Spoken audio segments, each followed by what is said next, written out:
संतोषी माता व्रत कथा। एक गांव में एक बुढ़िया रहती थी जिसके 7 बेटे थे। 6 बेटे कमाने वाले थे और एक बेटा निकम्मा था। बुढ़िया माँ 6 पुत्रों का जूठा 7वें पुत्र को देती। 7वां पुत्र एक दिन अपनी पत्नी से बोला, देखो, मेरी माता का मुझ पर कितना प्रेम है। वह बोली, क्यों नहीं, सबका जूठा बचा हुआ तुमको खिलाती है। वह बोला, जब तक आंखों से न देखे मान नहीं सकता। पत्नी ने हंसकर कहा, देख लोगे तब तो मानोगे। कुछ दिन बाद एक बड़ा त्योहार आया। घर में 7 प्रकार के भोजन और चूरमा के लड्डू बने। वह पत्नी की बात को जांचने के लिए सिरदर्द का बहाना बनाकर पतला कपड़ा सिर पर ओढ़कर रसोई में जाकर सो गया और कपड़े में से सब देखता रहा। 6 भाई भोजन करने आए। उसने देखा, माँ ने उनके लिए सुंदर सुंदर आसन बिछाए, 7 प्रकार की रसोई परोसी और आग्रह कर करके उन्हें भोजन कराती रही। वह देखता रहा। 6 भाई भोजन कर उठ गए तब माँ ने उनकी 5 थालियों में से लड्डुओं के टुकड़ों को उठाया और एक लड्डू बनाया। जूठन साफ कर माँ ने उसे पुकारा, उठ बेटा, उठ। तेरे भाइयों ने भोजन कर लिया, तू भी उठकर भोजन कर ले। उसने कहा, माँ, मुझे भोजन नहीं करना, मैं परदेश जा रहा हूँ। माता ने कहा, कल जाना हो तो आज ही जा। वह बोला, हाँ हाँ, जा रहा हूँ। यह कहकर वह घर से निकल गया। चलते समय उसे पत्नी की याद आई। वह गौशाला में कंडे थाप रही थी। वहां जाकर वह बोला, मेरे पास तो कुछ नहीं है। यह अंगूठी है, सो ले लो और अपनी कोई निशानी मुझे दे दो। वह बोली, मेरे पास क्या है, यह गोबर भरा हाथ है। यह कहकर पत्नी ने उसकी पीठ पर गोबर के हाथ की थाप मार दी। वह चल दिया। चलते चलते दूर देश में पहुंचा। वहां एक साहूकार की दुकान थी।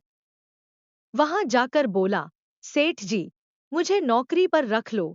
साहूकार को नौकर की सख्त जरूरत थी। साहूकार ने कहा, काम देखकर तनख्वाह मिलेगी। उसने कहा, सेठ जी जैसा आप ठीक समझें। उसे साहूकार के यहाँ नौकरी मिल गई। वह वहां दिन रात काम करने लगा। कुछ दिन में दुकान का लेन देन, हिसाब किताब, ग्राहकों को माल बेचना, सारा काम करने लगा। साहूकार के 7-8 नौकर थे। वे सब चक्कर खाने लगे। लेकिन उसने अपनी लगन, परिश्रम और ईमानदारी से सभी को पीछे छोड़ दिया। उसे अपने किए का फल मिला। सेठ ने भी उसका काम देखा और 3 महीने में ही उसे मुनाफे में साझीदार बना लिया। परिश्रम करते करते 12 वर्ष में ही वह नगर का नामी सेठ बन गया और सेठ अपना सारा कारोबार उस पर छोड़कर बाहर चला गया। इधर उसकी पत्नी पर क्या बीती वह सुने।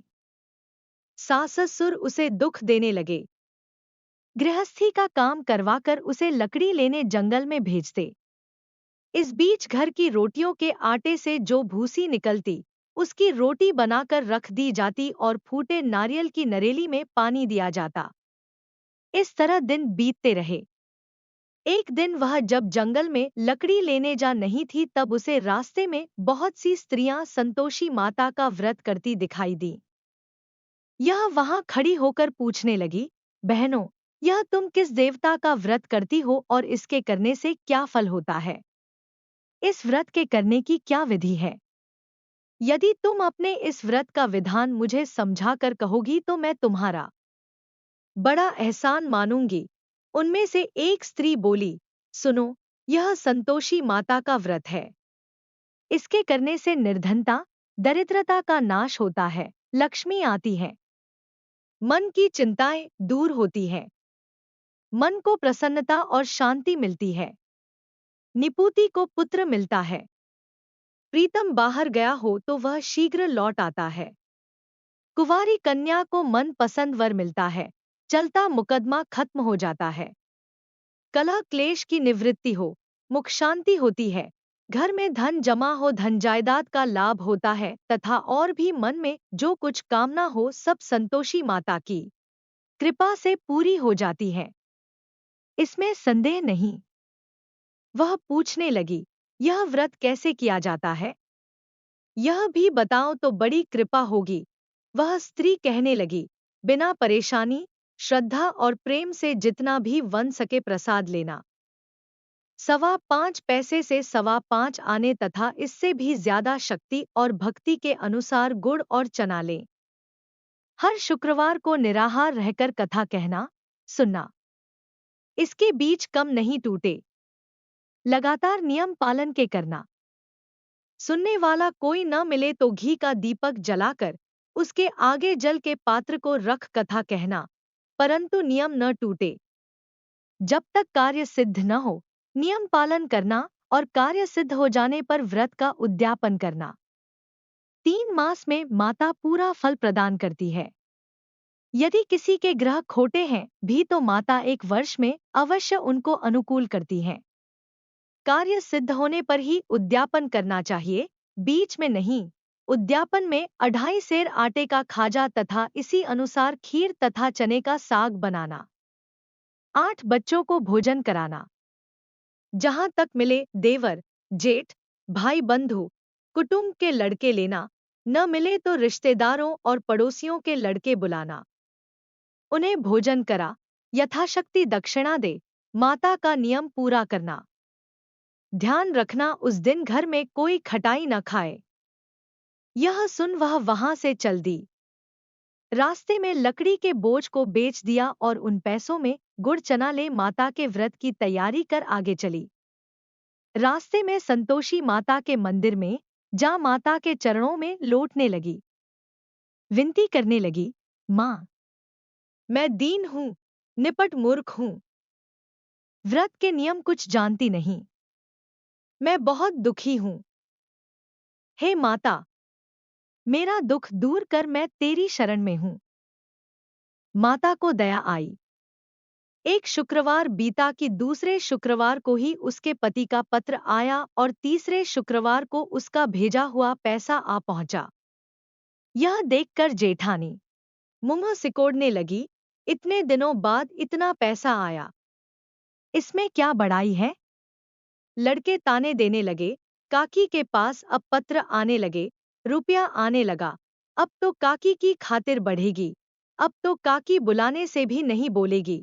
बेचारी सलता से कहती, भैया पत्र आए, रुपया आए तो हम सबके लिए अच्छा है। ऐसा कहकर आंखों में आंसू भरकर संतोषी माता के मंदिर में जा मातेश्वरी के चरणों में गिरकर रोने लगी। माँ, मैंने तुमसे पैसा नहीं मांगा, मुझे पैसे से क्या काम, मुझे तो अपने सुहाग से काम है। मैं तो अपने स्वामी के दर्शन और सेवा मांगती। तब माता ने प्रसन्न होकर कहा, जा बेटी, तेरा स्वामी जल्दी ही आएगा। यह सुन खुशी से बावली हो वह घर आकर काम करने लगी। संतोषी माँ विचार करने लगी, इस भोली पुत्री से मैंने कह तो दिया कि तेरा पति शीघ्र आएगा, पर आएगा कहाँ से? वह तो इसे स्वप्न में भी याद नहीं करता। उसे इसकी याद दिलाने तो मुझे ही जाना पड़ेगा। संतोषी माता ने उस बुढ़िया के बेटे को स्वप्न में समझाया, पुत्र, तेरी घरवाली कष्ट उठा पाँच रही है। यह बोला, हाँ माता, यह तो मुझे भी मालूम है, परंतु क्या करूं, वहां कैसे जाऊं? परदेश की बात है, लेन देन का सारा हिसाब किताब है, कोई जाने का रास्ता नजर नहीं आता। आप ही कोई राह दिखाएं कि वहां कैसे जाऊं? माँ कहने लगी, सवेरे नहा धोकर संतोषी माता का नाम ले, घी का दीपक जला दंडवत कर और दुकान पर जा बैठना। देखते देखते तेरा लेन देन चुक जाएगा, जमा माल बिक जाएगा, सांझ होते होते धन का ढेर लग जाएगा। वह अगले दिन सुबह बहुत जल्दी उठा। उसने अपने मित्र बंधुओं परिचितों से स्वप्न में माता द्वारा कही गई बात कह सुनाई। वे सब उसकी बात सुनकर उसकी खिल्ली उड़ाने लगे। वे कहने लगे कि कहीं कभी सपने की बात भी सच्ची होती है। एक बूढ़ा व्यक्ति बहुत समझदार था। वह बोला, देखो भाई, मेरी बात मानो, इस तरह सांच या झूठ कहने के बदले देवता ने जैसा कहा है वैसा ही करना। तेरा क्या जाता है। बूढ़े की बात मानकर नहा धोकर उसने संतोषी माता को प्रणाम किया। फिर भी का दीपक जलाकर दुकान पर जा बैठा। शाम तक धन का ढेर लग गया। वह हैरान हुआ। मन में संतोषी माता का नाम ले प्रसन्न हो घर जाने के वास्ते गहना, कपड़ा व सामान खरीदने लगा। सब काम से निपट अपने घर को रवाना हुआ। उधर उसको पत्नी जंगल में लकड़ी लेने गई। लौटते वक्त थक जाने के कारण संतोषी माता के मंदिर पर विश्राम करने बैठ गई। यह तो उसका रोज रुकने का स्थान था। धूल उड़ती देख उसने माता पूछा, हे माता, यह धूल कैसी उड़ रही है। माँ ने कहा, हे पुत्री, तेरा पति आ रहा है। अब तू ऐसा कर, लकड़ियों के 3 बोझ बना, एक नदी के किनारे रख, दूसरा मेरे मंदिर पर और तीसरा अपने सिर पर रख। तेरे पति को लकड़ी का गड्ढा देखकर मोह पैदा होगा। यह वहां रुकेगा, नाश्ता पानी बना खाकर माँ से मिलने जाएगा। तू लकड़ी का बोझ उठाकर जाना और बीच चौक में गड्ढा डालकर 3 आवाजें जोर से लगाना, लो सासू जी, लकड़ियों का गट्ठा लो, भूसी को रोटी दो, नारियल के खोपरे में पानी दो। आज कौन मेहमान आया है। संतोषी माँ की बात सुनकर वह बहुत अच्छा माँ कहकर प्रसन्न मन से लकड़ियों के 3 बोझ बना लाई। एक नदी के तट पर, दूसरा माता के मंदिर पर रखा। इतने में ही मुसाफिर वहां आ पहुंचा। सूखी लकड़ी देख उसको इच्छा हुई कि अब यहीं विश्राम कर ले और भोजन बनाकर खा पीकर गांव चले। इस प्रकार भोजन कर विश्राम कर वह अपने गांव में आ गया। उसी समय बहू सिर पर लकड़ी का गड्ढा लिए आई। उसने गड्ढा को आंगन में डाल जोर से 3 आवाजें दी, लो सासू जी, लकड़ी का गड्ढा लो, भूसी की रोटी दो, नारियल के खोपर में पानी दो। आज कौन मेहमान आया है। यह सुनकर सास ने अपने दिए हुए कष्टों को भुलाने के लिए कहा, बहू, तू ऐसा क्यों कहती है। तेरा मालिक ही तो आया है। बैठ, मीठा भात खाकर कपड़े गहने पहन। पत्नी की आवाज सुनकर उसका स्वामी बाहर आया और उसके हाथ में पहनी अंगूठी देख व्याकुल हो गया। उसने माँ से पूछा, मान, यह कौन है। माँ बोली, बेट, तेरी पत्नी है। आज 12 वर्ष हो गए हैं जब से तू गया है। तब से सारे गांव में जानवर की तरह भटकती फिरती है।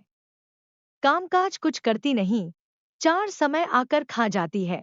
अब मुझे देखकर भूसी की रोटी और नारियल के खापरे में पानी मांगती है। वह बोला, माँ, मैंने इसे भी देखा है और तुम्हें भी। मुझे दूसरे घर की चाबी दो, मैं उसमें रहूंगा। ठीक है बेटा, जैसी तेरी मर्जी, कहकर माँ ने चाबी का गुच्छा बेटे के सामने रख दिया।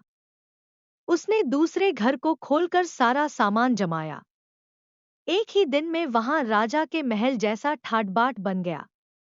अब क्या था, वह सुख भोगने लगी।